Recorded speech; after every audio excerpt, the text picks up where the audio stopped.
Welcome to this week's Desk Side Chat. Our conversation for this week is creating a seamless succession glide path.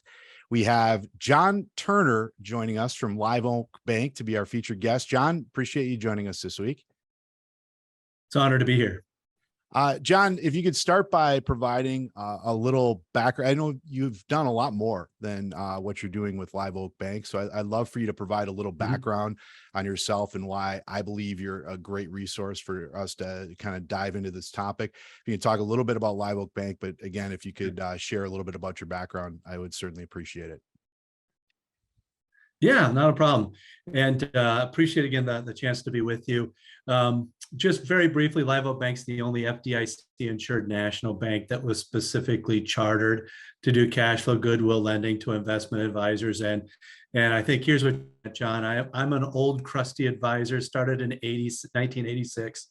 And I had, when I add up the deals I either financed, facilitated, or did myself, I'm up to a little over 690 deals, right? I've had a front row seat. But in addition to that, I served as a leader in the practice management area for 3 broker dealers, and then also served as a general sales manager for a large roll-up firm. So my background is basically an advisor, practice management, and financing. And I think that's where the nexus is for our discussion today in terms of coming up with a good succession glide path. So we'll be talking not just about finances, but really, how do you get yourself positioned for an awesome final act, if you will, in your career.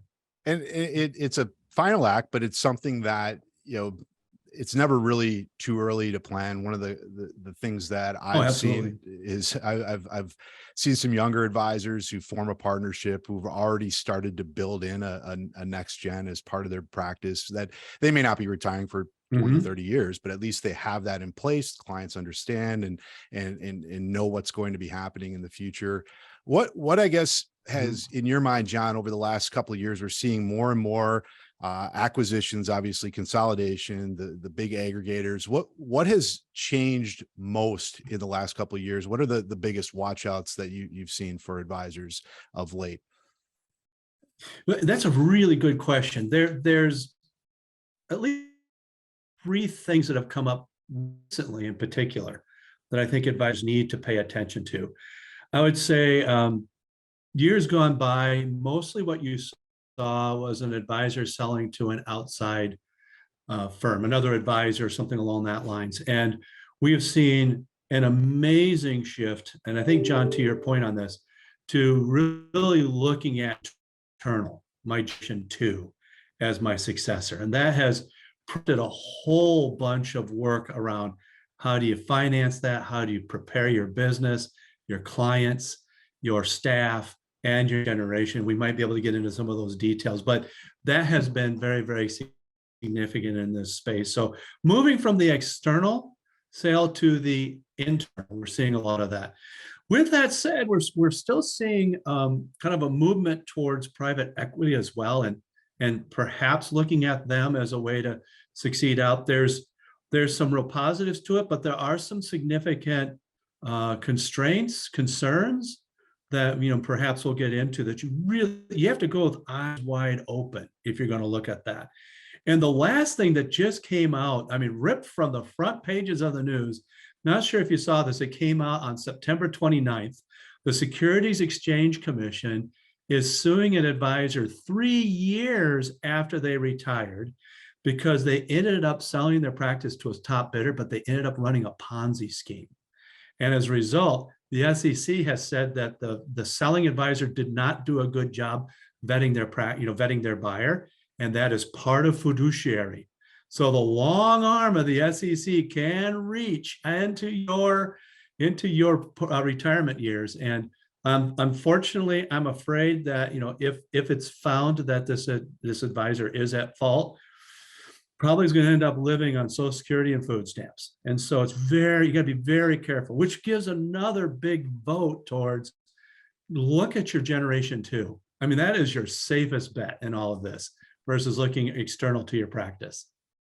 Awesome. I'm not familiar with that story. If you wouldn't mind sharing that article, we'll place it in the comments or in the Yeah, bio for this post. So this is a absolutely. Yeah, it was go ahead, go ahead. I was I was going to gonna say ask it is was broke by Advisor Hub, so that's where it'll okay. come from. And this is a Ponzi scheme that started after the acquisition happened. So the selling It's advisor had not nothing to do with it.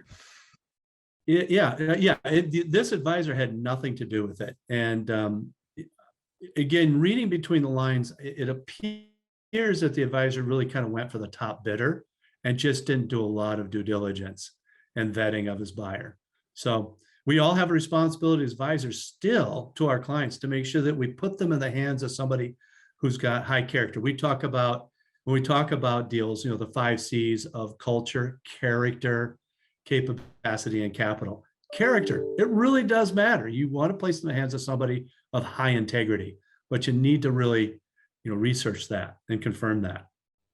So it sounds like in order to control as many things as possible, right? Having a structure where you have something internal would be the best option for most advisors, certainly independent advisors. One of the challenges though is character, finding the right people. Do you have any suggestions or ideas on how advisors should go about trying to find that next generation that they could bring into their practice? Yeah, really good question. And to your point, John, this isn't an overnight kind of thing. This is at least a 10-year process to really find somebody, develop them, get them into a position where they could be potentially your successor over time. Some great places I've seen to look. Obviously, there's 19 top-notch CFP schools that are out there, colleges that have a CFP program in them. It's a pretty good place to look. Again, that's going to be a long trajectory because you have to move them through the skills and people skills and so forth. Another place that I've been seeing advisors looking is in the wirehouse area. There's in the wirehouse group that are interested in independence. They don't know quite how to get there, and they need a bridge. They need supported independence. So being able to come in, and most of them come with a book, but being able to come in to your practice and really kind of learn independence and learn how to kind of run a business alongside you. Very, very helpful, very, very beneficial as well. So taking a look there. As a little factoid on that, just in case you're interested, we did a white paper, and the difference between what you get for your practice in the wirehouse under the best circumstances of a sunset program versus independent, it's about after tax, it's a little over 3 times. So not that you're looking for somebody who's looking to succeed out of their business, but it's not a bad thing to bring up when you're trying to find that younger person in the wirehouse to say, your future is going to be much brighter here now, and when you get to the point where you're ready to succeed out. And one of the, I guess going down that road, one of the challenges, especially if there's a existing book of business, is what handcuffs are in place, non-compete, those types of scenarios. What resources can advisors lean on to help navigate that if they're going that route, trying to bring somebody on, especially if they have a book with current clients? That could be a great opportunity, but it can present some challenges as well. So what would you suggest advisors lean on to help make that process a little easier? Well, first off, FINRA Rule 2140, if particularly, and this would be the case whether you're an RIA or a registered rep. 2140, it's called interference with customer accounts. And it basically says that the broker dealer that where the current customer relationship or client relationship is, they can't impede the transaction, the transfer of those assets over. So, client gets to decide basically where they want to go. So that's a very helpful FINRA rule to keep in mind. Beyond that, many are still part of protocol, not all. So they can take a certain pieces of information and reach out to their clients.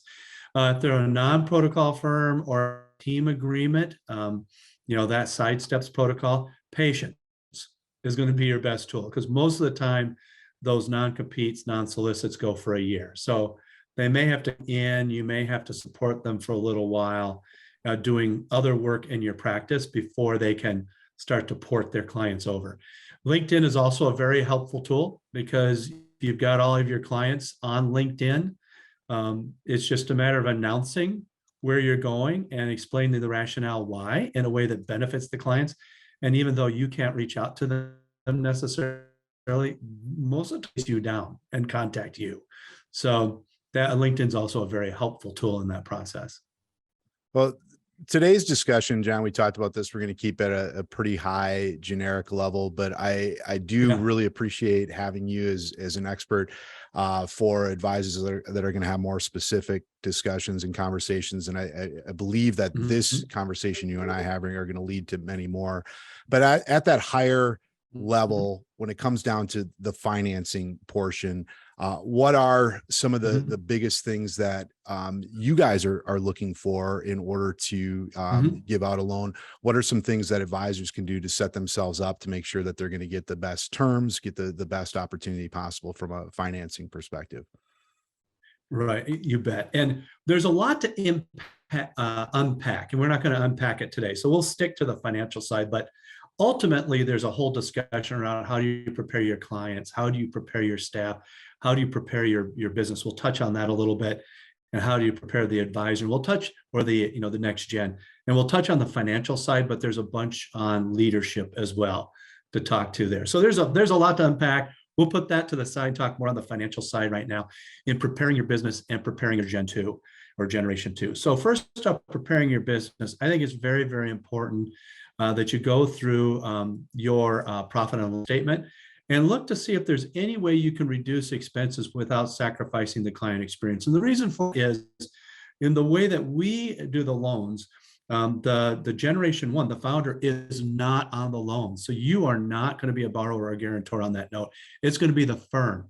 So making sure that the firm has good, healthy cash flow, very, very important. So understanding that profit and loss, looking for ways to drop more to the bottom line without sacrificing the client experience, of course. It's going to be extraordinarily helpful. For the Generation 2, there's some work that they can do to become bankable. And perhaps what I'll do is just run through real quick, just the quick areas where we look for qualification. So the Gen 2 has to have 1 year in the business, and all the work that they've done with you up to this point all counts. So they're probably going to be good there. The second thing is going to be they have to have a credit score of 700 or higher and no bankruptcies, foreclosures, or tax liens. So if they're having some credit troubles, now is the time for them to clean that up, to reduce their debt and kind of some of those things. The third is going to be the cash flow analysis. And an important part of that cash flow analysis is going to be making sure that Generation 2 has enough financial strength to not only pay for the loan, but also kind of, as I say, keep their body and soul together, bring some money home so they can buy groceries. And for us, we use a formula, and part of that formula is looking at how much they have for personal debt payments. So without getting too much into it, anything they do to reduce their personal financial debt payments down to about $3,000 a month, extraordinarily helpful. At that point, we kind of hit a floor. So very important in their financials.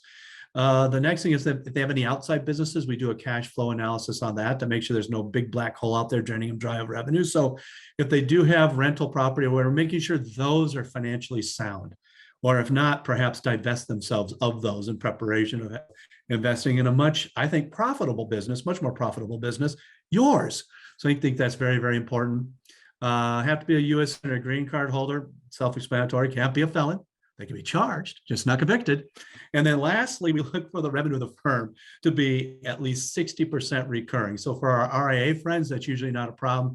For our registered rep friends, take a look. We do count variable annuity trails, for example, and 12B1s as part of that recurring, but make sure that you've got at least 60% of your revenue in the recurring box. And the last thing I will say around this is for the Generation 2, we will look for 0 to 10% down payment in of the deal. So if they're going to buy in, I'll make this up 10%, and that represents $500,000.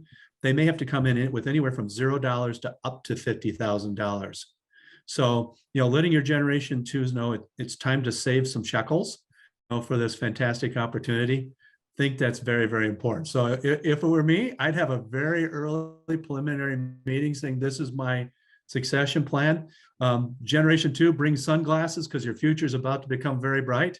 But part of what you need to do is a few things here to get ready. And I think that can be an excellent conversation and kind of get the ball rolling in the direction you're looking for. But some of those things may take a few years. Again, John, to your point about it doesn't happen overnight. It may take a few years to save enough shekels for that first opportunity. And I would say beyond that opportunity, beyond that first tranche, beyond that 10% or 5% or whatever percentage they're buying, usually on the second tranche, they have enough equity in the business that we don't require a cash in on that. So it's really just the first that we typically look for that cash in. But it's a great conversation to have with your generation 2. Something I just want to get into based on my previous experience that I think is interesting. You mentioned VAs, trail commissions. When you look at recurring, you don't distinguish that from fee-based. It's as long as it's recurring, you view it the same. As long as it's recurring.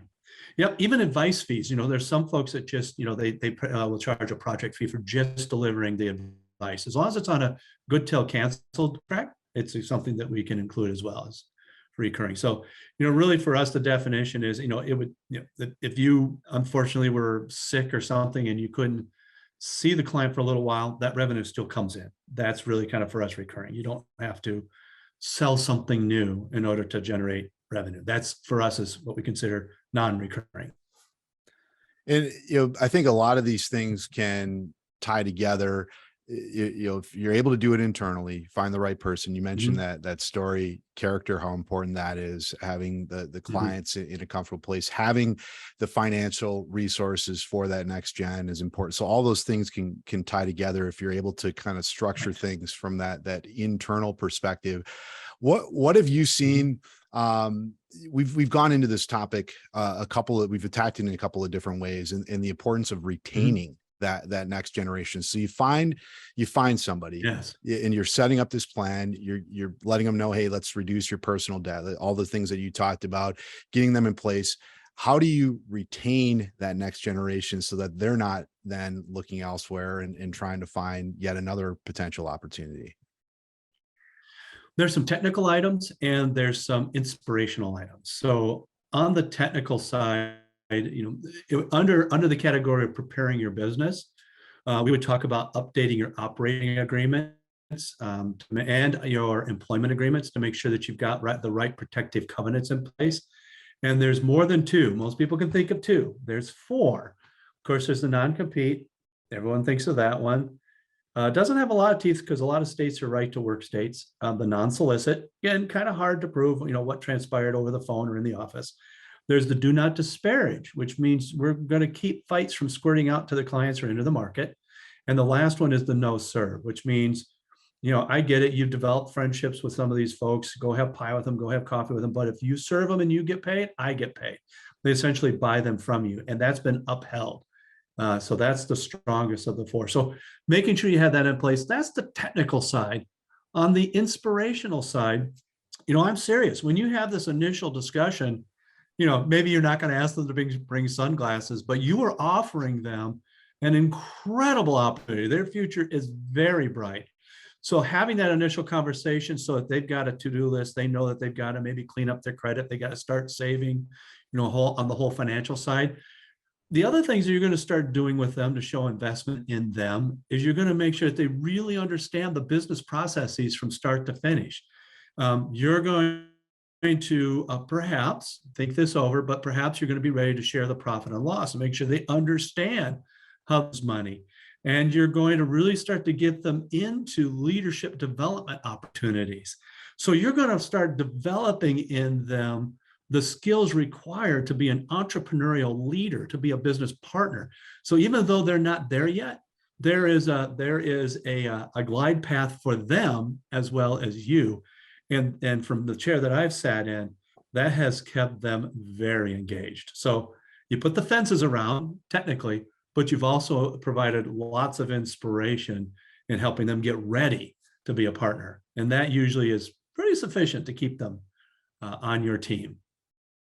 So regardless of where an advisor might be in terms of in advance of planning, or maybe starting to get under the gun a little bit and putting something in place, Where does Live Oak get involved? Is it through the broker dealer? Typically, advisor reaches out to the back office and then they contact you.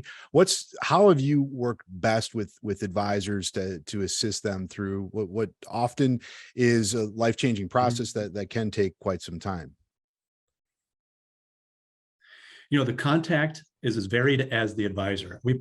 People have reached out through us in every channel imaginable. But you said the ideal, and for me, I think the ideal is this: you can come to us too late. There's the deal is cast. You're just looking for financing, and sometimes it's bankable, and sometimes it's not. So, I would say you can come to us too late, but you can't come to us too early, because that's where we can really talk to you, the generation one, and what you need to do to prepare specifically for your generation two. Sometimes the generation one has wanted us to sit down with the generation two very early and, kind of talk through those things as well. So they feel very comfortable and confident and somewhat inspired, because the deal seems to get pretty real when the money gets real. So I would say come early, come direct. It's just, I think that's the ideal way to come in. So you may feel like, gosh, I just, it's half baked. I'm like, perfect time, because there's a chance to make sure that it's bankable before it's fully baked. So come early, come direct. So what's the best way to do so? People reach out to you. Do you have a website? Yep. Where should people go?